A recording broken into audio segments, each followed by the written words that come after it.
Jack Smith is back in the spotlight today, not in a courtroom, but in a closed-door room on Capitol Hill, and the symbolism matters as much as the substance.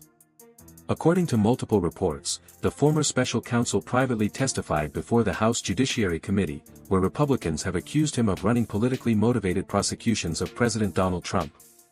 Smith's message, as described in coverage, the cases weren't politics, they were evidence, grand juries, and the law. Here's the core of what Smith is defending. He led two historic federal investigations, one into efforts to overturn the 2020 election, and another into the handling of classified documents after Trump left office. Both produced indictments in 2023. Yet neither went to trial. The classified documents case was dismissed after a judge questioned the legality of Smith's appointment, and the election case was dropped after Trump's re-election, following the Justice Department's long-standing policy against prosecuting a sitting president. That sequence has created a political vacuum, and Washington hates a vacuum. When a case ends without a verdict, both sides race to define what it meant. Today's testimony is part of that battle over narrative, Republicans framing Smith as a symbol of weaponized justice, and Smith pushing back that the only weapon was the evidence his team gathered and the grand juries that approved charges.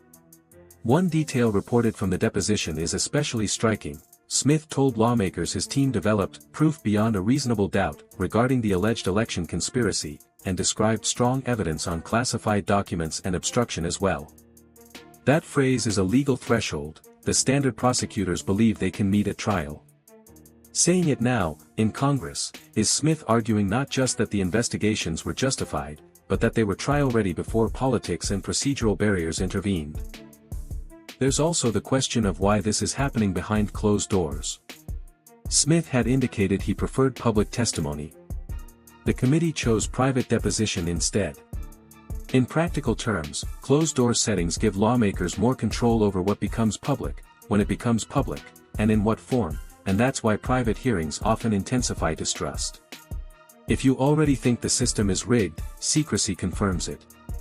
If you think institutions are being attacked, secrecy gives opponents room to selectively leak and distort. Now zoom out to the media ecosystem, because that's where the story is being digested in real time. On Google News, the dominant framing right now is, Jack Smith testifies, and, proof beyond a reasonable doubt, emphasizing the legal weight of what he said rather than the partisan theater. Yahoo's news and video coverage leans heavily into the immediacy and drama, the closed-door testimony, the clash with House Republicans, and the question of whether this becomes a new front in Trump-era accountability fights. In other words, Google is highlighting the headline fact pattern, Yahoo is packaging it as a high-stakes political moment. And that difference matters because most viewers won't read the fine print. They'll absorb a vibe, either Smith had the goods, or Smith was the problem. That's why this deposition is not just about what Smith said, it's about what gets repeated. So what's the deeper significance? This is the collision of three realities. First, the rule of law reality. Investigators built cases, a grand jury indicted, and prosecutors believed they could prove guilt beyond a reasonable doubt. That's a serious assertion about accountability. Second, the institutional reality. Legal hurdles and DOJ policy stopped those cases from reaching a jury.